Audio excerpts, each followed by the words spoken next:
ओम शांति। आदि रत्न इस पुस्तक में आज हम पढ़ेंगे बाबा ने दी मुट्ठी भरकर मिश्री और इलायची। इस विषय पर संतरी दादी जी के साथ की मधुर स्मृतियों को याद करते हुए ब्रह्मा कुमार रमेश शाह जी अपने अनुभव इस प्रकार बताते हैं। तो चलिए आज हम इसे पढ़ते हैं। संतरी दादी जी लौकिक रूप में दादा विश्व किशोर की युगल थी। उनका लौकिक पुत्र भ्राता खुशाल भी अभी विदेश में स्थायी हो गया है। हमने कभी भी दादी के मुख से उनके लौकिक बेटे के बारे में कोई भी बात नहीं सुनी। संतरी दादी जी यज्ञ के शुरू से ही मुख्य संदेशी रही थी और जब जब यज्ञ कारोबार में ज़रूरत पड़ती तब संतरी दादी को ब्रह्मा बाबा वतन में भेजती और शिव बाबा से संदेश मंगवाते। दुनिया में कई धर्म स्थापकों ने धर्म की स्थापना के समय चमत्कार किए। इस आधार पर मैंने संतरी दादी से सवाल पूछा कि आपके अनुभव में शिव बाबा के ऐसे चमत्कारों के कोई प्रसंग हो तो हमें बताइए। संतरी दादी पहले तो मना करती रही कि चमत्कारों की बातों में हमें नहीं जाना है, ये तो ड्रामा में होते हैं। तो बाबा कहता है, मैंने फिर अपना बचपना दिखाया और कहा कि दादी आपको बताना ही है। संतरी दादी ने 2 अनुभव बताए। बाबा ने दी मुट्ठी भरकर मिश्री और इलायची। एक बार साकार बाबा ने संतरी दादी को शिव बाबा के पास विशेष किसी बात की श्रीमत लेने भेजा। संतरी दादी का नियम था कि शिव बाबा के पास खाली हाथ नहीं जाना है, कुछ न कुछ साथ में लेकर जाना है, चाहे टोली चाहे भोग। उस दिन तो ब्रह्मा बाबा ने अचानक ही प्रोग्राम दिया। इस कारण संतरी दादी ने किचन से एक छोटी सी प्लेट में 8-10 दाने इलायची के और 10-15 दाने मिश्री के लेकर उनके ऊपर रुमाल ढककर सामने मेज पर रखा और बाबा के पास चली गई। ड्रामानुसार शिव बाबा संदेश देने की बजाय स्वयं ही उनके तन में अवतरित हो गए। बाबा को देखकर सारा दैवी परिवार इकट्ठा हो गया और बाबा ने संदेश भी सुनाया, मुरली भी चलाई। बाद में सबने कहा कि बाबा अपने हाथ से टोली दो। यह बाबा की अनौपचारिक पधरामणी थी, कोई पूर्व तैयारी नहीं थी। सामने एक छोटी सी मेज पर प्लेट में इलायची और मिश्री के दाने रखे थे, ऊपर रुमाल ढका हुआ था। बाबा ने खुद रुमाल के नीचे हाथ डालकर एक एक कर सबको मिश्री इलायची देना शुरू किया। एक बहन ने सोचा कि मैं बाबा को जाकर मदद करूं, परंतु शिव बाबा ने मना किया। बाबा ने उस समय मौजूद 300-400 भाई बहनों को उस छोटी सी प्लेट से इलायची और मिश्री दी और फिर विदाई ली। मैंने संतरी दादी से पूछा कि फिर तो सबको एक एक इलायची तथा मिश्री का टुकड़ा मिला होगा, लेकिन दादी ने कहा कि बाबा ने सबको मुट्ठी भर कर दिया। बाद में जब संतरी दादी वापस आई तब देखा कि इलायची और मिश्री तो प्लेट में पहले जितनी ही थी। यज्ञ सुरक्षा अर्थ संदेश। इसी प्रकार से दूसरा प्रसंग दादी ने कराची का बताया कि एक दिन भोजन के बाद सब ऐसे ही बैठे थे। अचानक संतरी दादी को बाबा ने ऊपर बुला लिया। दादी को बाबा ने कहा कि आप बच्चों को यज्ञ का ध्यान रखना चाहिए। थोड़े समय बाद बारिश होने वाली है। आंगन में गेहूं चावल ऐसे ही रखे हैं, जाओ जाकर अनाज को इकट्ठा कर स्टोर रूम में रखो। संतरी दादी ने कहा कि बाबा बारिश की सीज़न तो नहीं है, एक भी बादल आकाश में नहीं है, यह कैसे हो सकता है।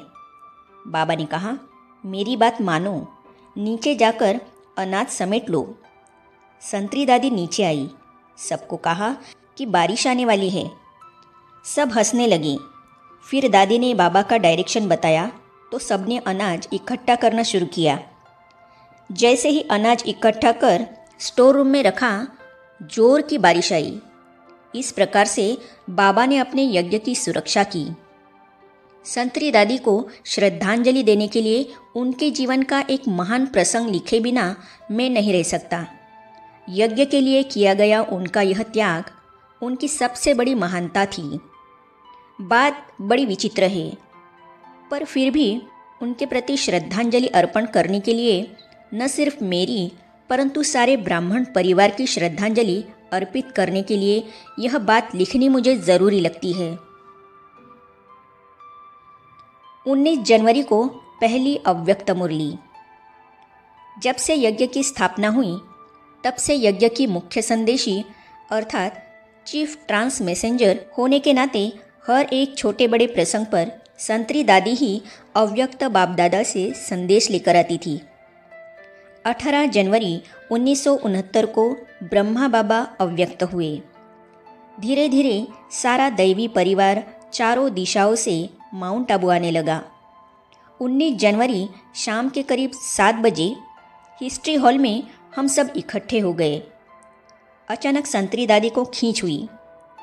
वह उठकर संधि पर जाकर बैठ गई और बाबा के पास चली गई। संतरी दादी के तन में शिव बाबा की पधरामणी हुई और बाबा ने करीब 1.25 घंटे मुरली चलाई। ब्रह्मा बाबा के बारे में भी बताया कि बच्चा अभी वतन में आराम कर रहा था, इसीलिए उसे साथ लेकर नहीं आए। 21 तारीख को भले आप अग्नि संस्कार करो। अग्नि संस्कार के बाद मैं आऊँगा और भविष्य के कारोबार के संबंध में पूर्ण मार्गदर्शन दूंगा। मन श्रद्धा से भर गया। 20 जनवरी की सुबह मुरली क्लास के बाद संतरी दादी मेरे पास आई और कहा कि रमेश जी, मैं ऐसा मानती हूँ कि मेरे तन में कल शिव बाबा न आवे और गुलजार दादी के तन में आवे, क्योंकि मैं शुरू से ही यज्ञ की मुख्य संदेशी रही हूँ और मैं यज्ञ की बहुत सी बातें जानती हूँ। मेरे तन में आकर बाबा बताएंगे तो लोगों को विश्वास नहीं होगा कि ये बाबा बोल रहे हैं। वे समझेंगे कि संतरी बोल रही है। मैंने संतरी दादी से पूछा कि आप बताओ मैं क्या करूँ। आप खुद ही मालिक बनकर बाबा के पास जाओ और पूछो कि बाबा को कौन सा रथ चाहिए। संतरी दादी बाबा के पास गई और बाबा ने संदेश में कहा कि मुझे कौन सा रथ लेना है आप बच्चे ही तय करो, मुझे तो रथ चाहिए। संतरी दादी ने नीचे आकर कहा कि बाबा ने तो मार्गदर्शन नहीं दिया, बच्चों पर बात छोड़ी है। हम दादी प्रकाशमणि के पास गए। तब दीदी मनमोहिनी भी आ चुके थे। दोनों ने यही कहा कि इतने भाई बहनें आ रहे हैं, हम व्यस्त हैं, इसका फैसला आप करो। फिर हम दोनों गुलजार दादी के पास गए और उनसे पूछा कि आपके तन में शिव बाबा की पधरामणी होगी, आपको यह मंजूर है? गुलजार दादी ने कहा कि जो सबको और बाबा को मंजूर है हमें भी मंजूर है, आप ही नक्की करो। बात फिर से संतरी दादी पर ही आई। संतरी दादी ने फिर मुझे कहा कि रमेश जी, मैं समझती हूँ कि यज्ञ के भविष्य के कारोबार और सुरक्षा की दृष्टि से मेरे तन में बाबा न आए, गुलजार के तन में आए। संतरी दादी की यह बात सुन मेरा मन संतरी दादी के प्रति श्रद्धा से भर गया। 32 साल से जिस मुख्य संदेशी के पद पर साकार बाबा ने उन्हें नियुक्त किया था, उसका दादी एक क्षण में त्याग कर रही थी। यह बहुत बड़ी बात थी।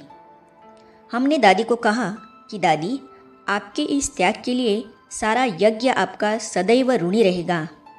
फिर हम दोनों ने जाकर दादी प्रकाशमणि और गुलजार दादी को यह फैसला सुनाया और बात को वही ख़त्म कर दिया। 21 जनवरी की मुरली दादी गुलजार के तन से। अगले दिन अर्थात 21 जनवरी 1969 अग्नि संस्कार के बाद बाबा को भोग लगाने के लिए सभा में से उठकर गुलजार दादी संदली पर जाने लगी। तब बड़ी दीदी ने आवाज़ देकर कहा, ओ गुलजार, कहाँ जा रही हो? बाबा को भोग लगाने संतरी बैठेगी। तब संतरी दादी और दादी प्रकाशमणि ने यह बात बड़ी दीदी को बताई कि गुलजार दादी भोग ले जाएंगी। बाद में गुलजार दादी के तन में शिव बाबा आए। फिर 21 जनवरी 1969 की अव्यक्त मुरली द्वारा अव्यक्त बाप दादा का जो पाठ शुरू हुआ उसके हम सब साक्षी हैं। त्याग से बना है यज्ञ का इतिहास। गुलजार दादी द्वारा प्रभु पालना हमें मिल रही है। यह इतिहास तब बना जब संतरी दादी ने इतना बड़ा त्याग किया। बाद में मैंने दादी प्रकाशमणि को भी बताया कि संतरी दादी का यह कितना महान त्याग है। इस प्रकार हमारे यज्ञ का इतिहास त्याग की भूमिका के आधार पर बना है और इस त्याग की श्रृंखला में संतरी दादी का त्याग बहुत महान है। किसी ने भी उनको नहीं कहा, बल्कि उन्होंने खुद मुख्य संदेशी बहन का कलश गुलजार दादी के सिर पर रख दिया। नहीं तो आज गुलजार दादी के लिए हम सबके दिल में बाबा के रथ के रूप में जो आदर भाव है वो संतरी दादी के लिए होता। मैं समझता हूँ कि हमारा सारा ही दैवी परिवार मेरी इस बात से सहमत होगा। ऐसी हमारी त्याग मूर्त संतरी दादी को हमारा शत शत नमन। ब्रह्मा कुमारी कानन बहन कोलकाता दादी संतरी के बारे में बताती है, साधना का महान फल। हम सभी की अति स्नेही वरदानी मूर्त दादी संतरी जी 13 दिसंबर 1990 सद्गुरुवार को अमृत वेले लगभग 3 बजे अपनी काया को छोड़कर वतन में प्यारे बाप दादा की गोद में समा गई। इस महान आत्मा ने जिस्म का इतनी सहजता से त्याग किया जिससे नई दुनिया की याद आ जाती है, जहाँ मृत्यु वस्त्र परिवर्तन के एक खेल जैसी ही होती है। मीठे बाप दादा की कर्म भूमि चरित्र भूमि मधुबन के पावन अमृत वेले में इतनी सहजता से पुरानी देह के सर्व बंधनों को सेकंड में तोड़कर वतन में चले जाना सचमुच ही एक महान आत्मा की महान साधना का महान फल था। अपने को गुप्त रखा। दादी संतरी जी का जीवन अनेक गुणों और विशेषताओं से भरपूर था। दादी जी ने अलौकिक जीवन में सर्व का गुणों से श्रृंगार करते हुए खुद का श्रृंगार किया। सदा बालक सो मालिक का भी पाठ दादी जी ने खूब निभाया। अपनी साथी निर्मल शांता दीदी जी को वह सदा अपने से आगे रखती। कोई भी कार्य में उनकी राय भी ज़रूर लेती और उस राय का आदर करती। बहुत कुछ करते हुए भी सदा स्वयं को गुप्त रखा। अंत तक भी दादी जी मधुबन से पत्रों द्वारा हमारी सेवा करती रही। तो ऐसे श्रेष्ठ चरित्रों वाली दादी जी की पावन स्मृति के साथ हम सभी अपने प्यारे बाप दादा के समक्ष यही दृढ़ संकल्प करते हैं कि दादी जी ने जिस प्रकार एक सत्य बाप से अटूट तार जोड़कर स्वयं को भी बाप समान बनाया और अन्य आत्माओं को भी निस्वार्थ और स्नेह भरे दिल से सेवा की, हम भी दादी जी की विशेषताओं को स्वयं में धारण करते हुए स्वकल्याण एवं विश्व कल्याण के महान कर्तव्य में दिल व जान से सदा जुटे रहेंगे। आगे हम पढ़ेंगे आदि रत्न दादी ऑलराउंडर जी के लौकिक और अलौकिक जीवन के बारे में। तो इन अनुभवों को हम पढ़ेंगे अगली कड़ी में।